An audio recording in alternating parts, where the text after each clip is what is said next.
Saudara, kabut asap akibat kebakaran hutan dan lahan terus menyelimuti kota Pekanbaru Riau. Kabut asap yang menyelimuti kota Jambi dan Kabupaten Muaro Jambi sejak pagi hingga sore kemarin cukup tebal. Asap akibat kebakaran hutan dan lahan atau karhutla yang menyelimuti wilayah kota Palembang, Sumatera Selatan kembali pekat pada Sabtu pagi. Kebakaran lahan gambut semakin sulit untuk diatasi lantaran hampir di semua lokasi kebakaran tidak ada sumber air. Saudara, tim Satgas Gabungan Kota Palembang, Sumatera Selatan kembali diselimuti asap Sejak pekat awal sampai pekan ini kabut asap semakin pekat jarak memenuhi pandang udara jarak kota 300 Pekanbaru. hingga 500 meter Pemerintah pemerintah meminta tidak bisa melihat aktivitas kendaraan pun harus hati-hati saat dari melintas di jalan raya.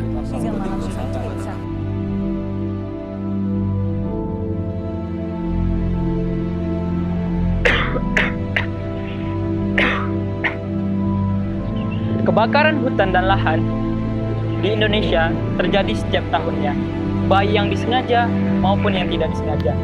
Dampak yang dirasakan bukan hanya terjadi di masyarakat sekitar, akan tetapi gangguan asap juga dirasakan hingga ke negeri jiran.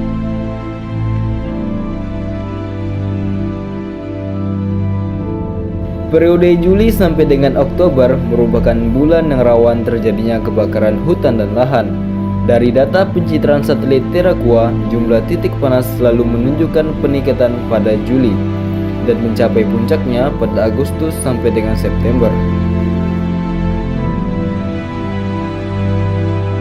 Menurut Kementerian Lingkungan Hidup dan Kehutanan, titik panas karhutla sepanjang 1 sampai dengan 18 September 2019 telah terdeteksi sebanyak 10.574 titik, terbanyak dibandingkan bulan-bulan sebelumnya. Sepanjang 2019, hotspot yang telah terdeteksi mencapai 17.774 titik, melonjak lebih dari 86% dari total tahun sebelumnya. Jumlah hotspot tahun ini juga merupakan yang tertinggi sejak 2016.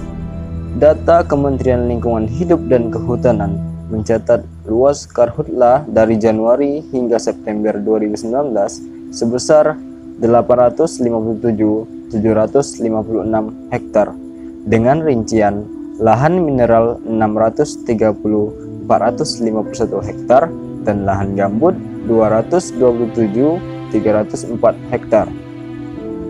Hal ini menyatakan kebakaran hutan di Indonesia tiap tahun mengalami peningkatan. Ini berdampak ke beberapa sektor dari segi ekonomi, kesehatan, dan lain-lain. Agus Wibowo memprediksi kerugian materi yang diakibatkan dari kebakaran hutan dan lahan yang terjadi di seluruh wilayah Indonesia ditaksir mencapai 66,3 triliun rupiah. Sedangkan dari segi kesehatan, jumlah penderita infeksi saluran pernapasan akut atau ISPA akibat kebakaran hutan dan lahan hingga September mencapai 919.516 jiwa.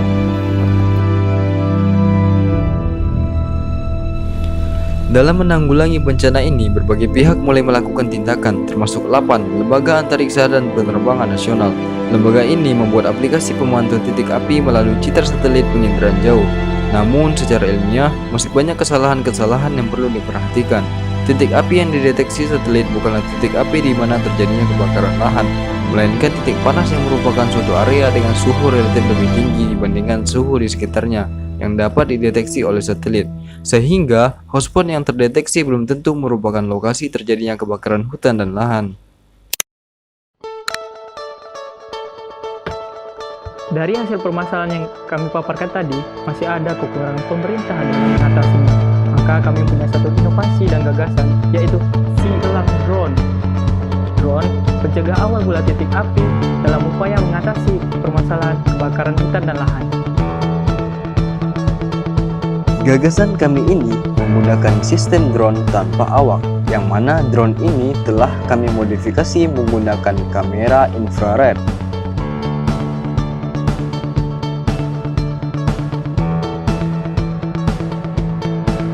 Yang berfungsi untuk mendeteksi titik api dan dilengkapi juga dengan racun api yang akan berfungsi sebagai pemadam titik api tersebut.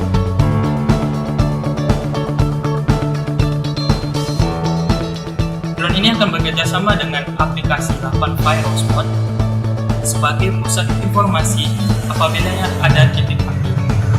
Sehingga drone akan bergerak secara otomatis ke TKP apabila ada pemberitahuan dari aplikasi Lapan Virus. Dengan gagasan ini akan mempersingkat waktu pencegahan dan pemadaman titik api dikarenakan si elang drone mampu dengan cepat menuju titik api dibandingkan pencegahan kebakaran saat ini. Sebagai contoh, mobil damkar yang kesulitan memasuki kawasan hutan dan helikopter yang membutuhkan waktu menunggu pilot dan awak serta membutuhkan waktu untuk lepas landas. Maka solusi ini sangat tepat untuk menjawab persoalan Sustainable Development Goals yang terkhususnya pada poin 15 menjaga ekosistem darat, dan solusi ini sangat tepat untuk membantu pemerintahan saat ini mengatasi kebakaran hutan dan lahan.